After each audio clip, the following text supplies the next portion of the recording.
suis là pour participer en fait au grand débat qui est au débat national sur la transition énergétique.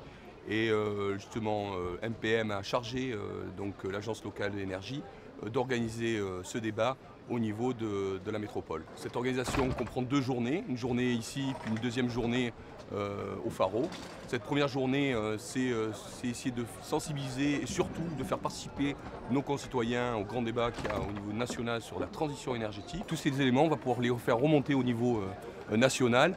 D'accord, donc ça se passe sur tout le territoire afin d'avoir vraiment aujourd'hui une politique sur la transition énergétique bien définie. Ça va changer un petit peu des débats qu'on fait actuellement, qui sont plutôt des débats de techniciens, de personnes spécialisées dans les thématiques. Donc sur cette journée, on a plusieurs ateliers, dont le Rêvomaton qui est juste derrière moi. On a aussi des animateurs au-dessus qui essayent par le spectacle de sensibiliser le public. Et donc tout ça va nous permettre d'avoir un petit peu de ressenti au niveau de la population de ce grand débat.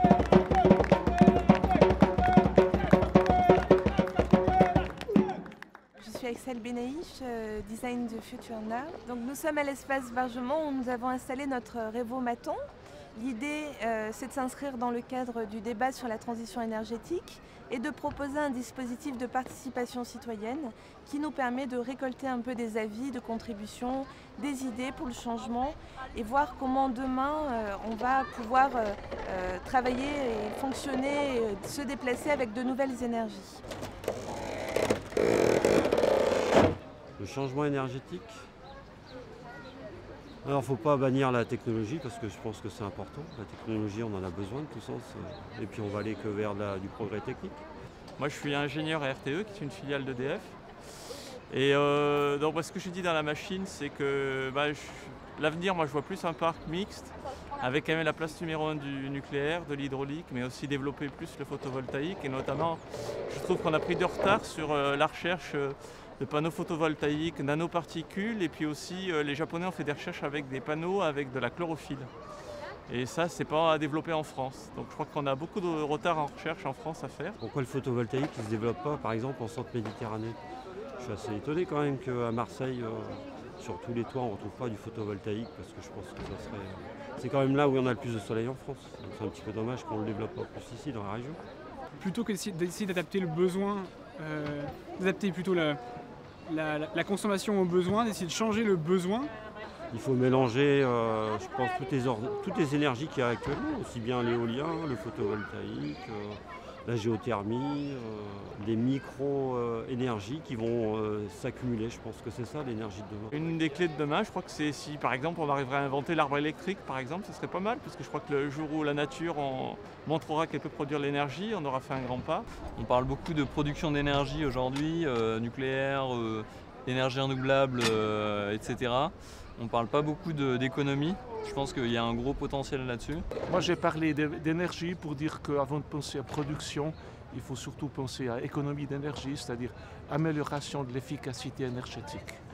Et puis on peut peut-être supprimer certaines habitudes, mais elles sont difficiles, hein. Même moi, j'en ai mauvaises. J'ai des mauvaises habitudes comme tout le monde. Moi, j'essaye beaucoup de penser bus et train, mais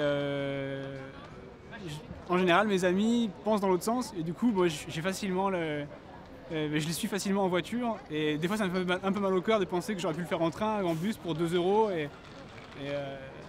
utiliser moins de CO2. Mais... Je ne sais pas combien consomme mon habitat, je ne sais pas combien consomme ma voiture, je ne sais pas combien ça consomme d'énergie quand j'achète un t-shirt, un ordinateur, un iPad ou autre. Et j'aimerais bien avoir, j'ai beaucoup de questions, j'aimerais bien avoir des réponses à toutes ces questions.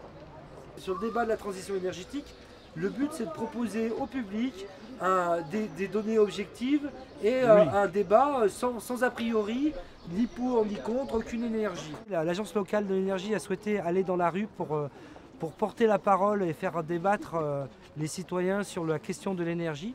La question est: que doit-on changer dans l'énergie? Point d'interrogation.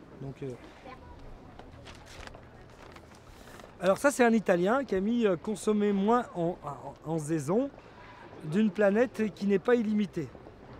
Voilà, c'est Michel, 56 ans. Nous, on a déjà fait ça en Allemagne. No Atomic, 2 touristes allemands.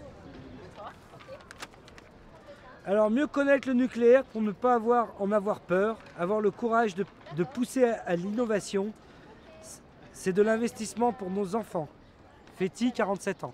Consommer moins, vivre plus, et l'énergie est en vous. Ça c'est Eleonora de 29 ans.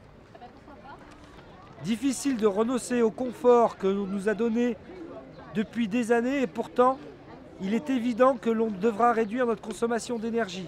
Valérie, 47 ans. Le pétrole, les produits chimiques, le CO2, les lois multinationales, les lois pour les riches, l'énergie solaire hydraulique, la récolte de l'eau de pluie, les éoliennes photovoltaïques, diminuer les usines nucléaires parce qu'il y en a beaucoup.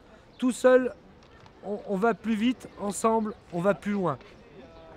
Imed, 19 ans, Omar, 18 ans, Ahmed, 17 ans, Bilal, 17 ans.